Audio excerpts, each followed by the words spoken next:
Welcome back. This is our 9th chapter of Business of Honor. Thanks for sticking with us. If you've made it this far, there's an excellent chance you're actually going to make it through the whole book.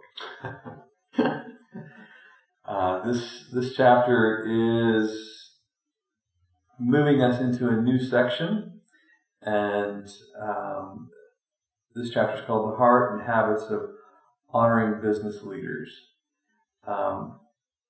It starts with really talking about leading ourselves. I mean, if we're going to create a new culture, if we're going to make any adjustments in our culture at all, it's going to start with us, the leaders. And so taking inventory, taking personal responsibility, making sure that we've gone through all the previous chapters in this book, making the adjustments, doing the activations. By the time we get here, we are ready to have people follow us into a culture of honor. Right. And so what are some of the habits of honoring leaders? How we've talked chapter by chapter of how this begins to look. And what we're looking for is health in our organizations. And health in our organizations is that we can make people feel safe, that we can reduce anxiety, that we can share a common goal, that we look to each other instead of a single person to work on issues.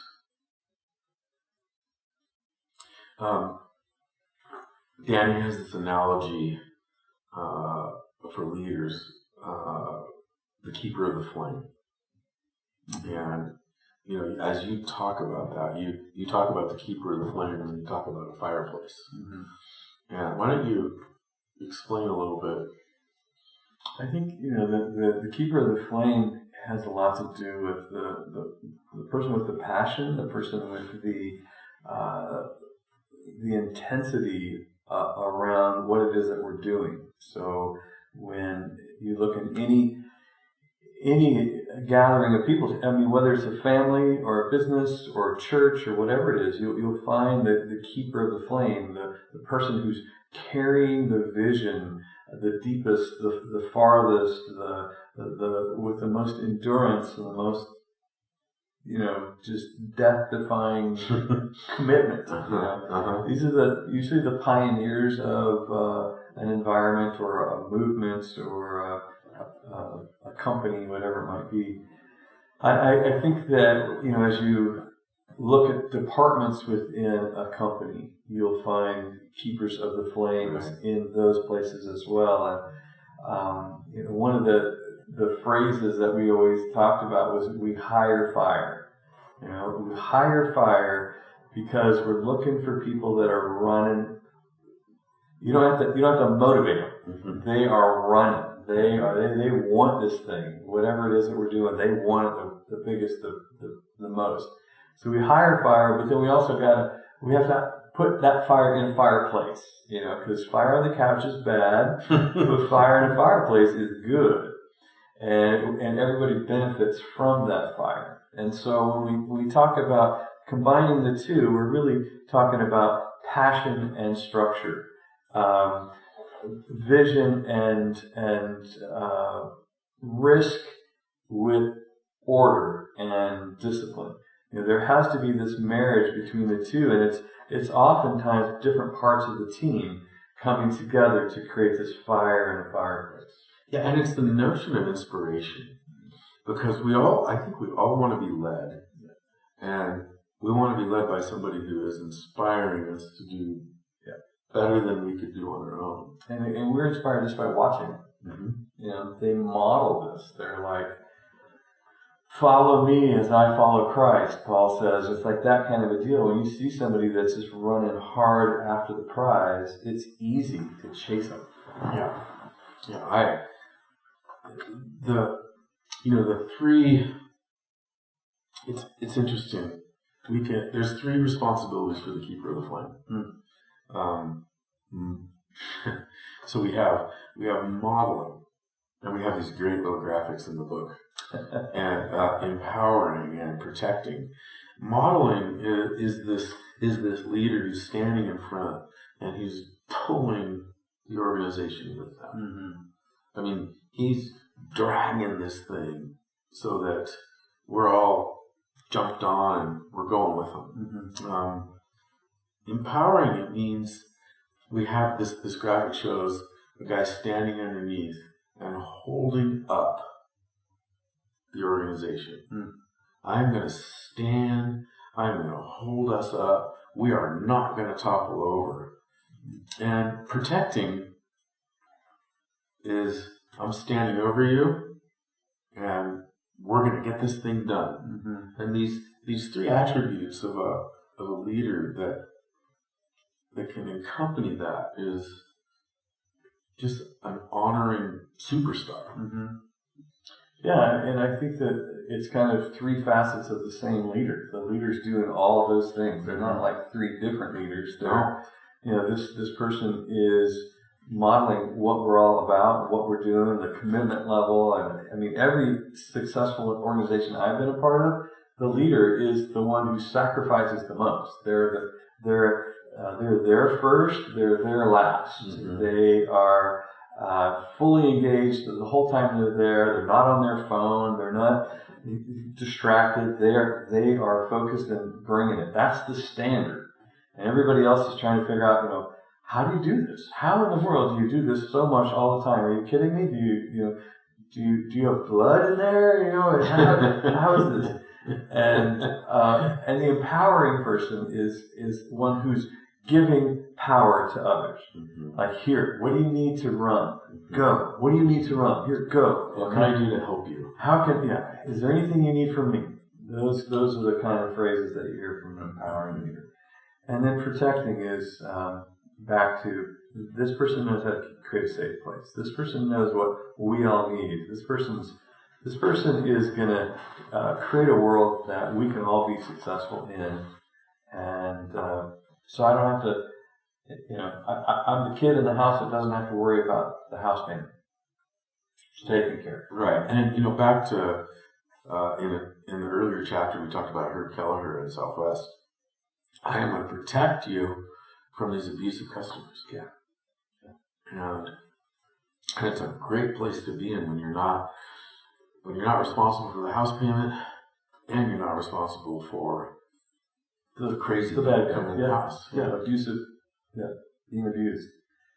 And so, we had, you and I had talked quite a bit in the early days of this book about how do we say that honoring leaders really behave like a mother and father to a family, that dynamic, like there's this ownership of the well-being of the people that I feel responsible for without being a parent. Mm-hmm.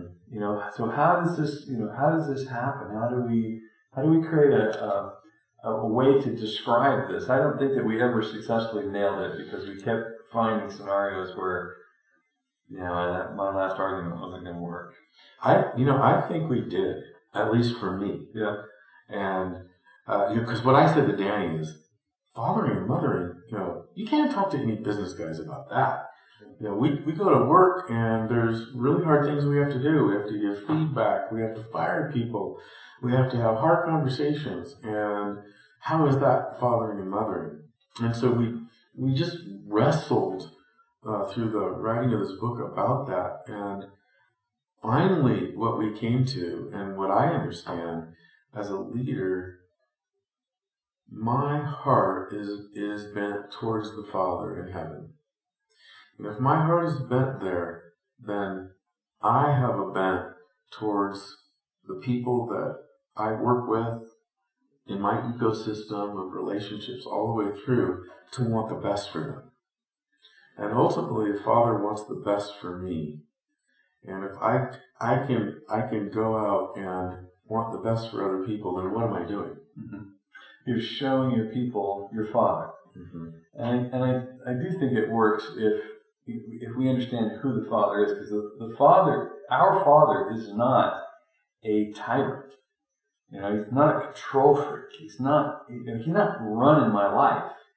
I have to keep coming back to him, understand him, listen to him, take care of what's important to him, and receive from him. Well, if that's my leader, if I can understand that is leadership and not parenting, then as I see the Father, I show the Father. When Jesus says, if you've seen me, you've seen my Father. Mm-hmm. So a leader in any environment that is really focused on showing the people, the Father, then mission accomplished.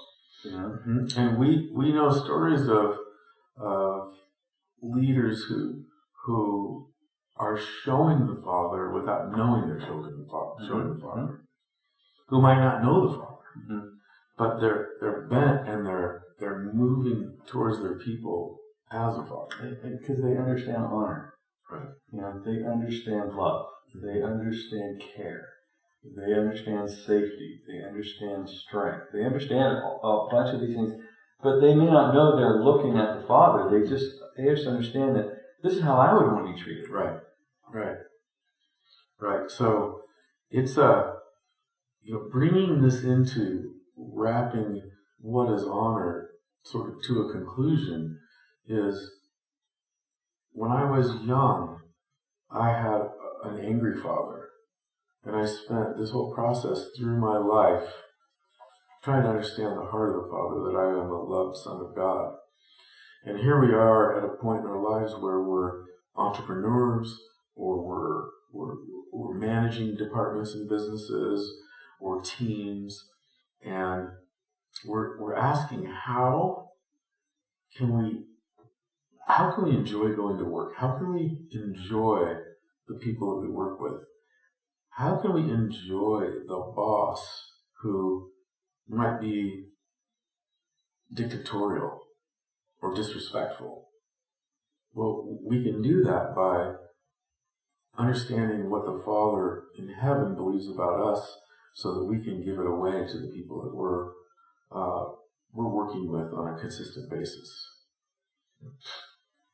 Yeah.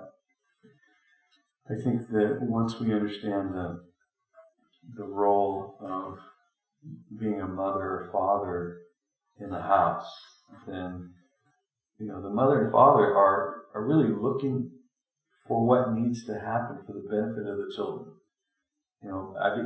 Eventually I'm living my life for the benefit of my kids. Right. And so I'm willing to lay my life down. I'm willing to sacrifice. I'm looking for opportunities for their success. I'm creating opportunities for them to grow in what's important to them.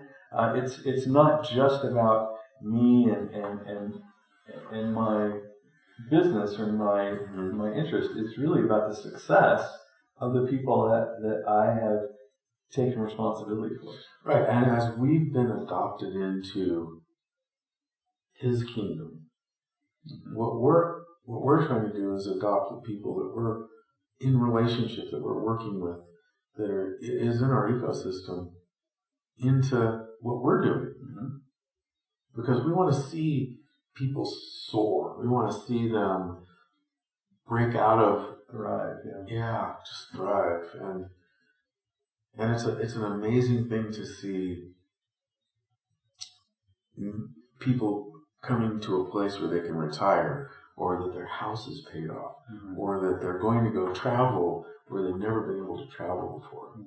Or they started a business. Yeah. Or they put their kids through the university that they'd always hoped that would happen. Or they got to see their kids' dreams come true. So you're like, mission accomplished. And we like to say, we talk about our ceiling being our kids' floor.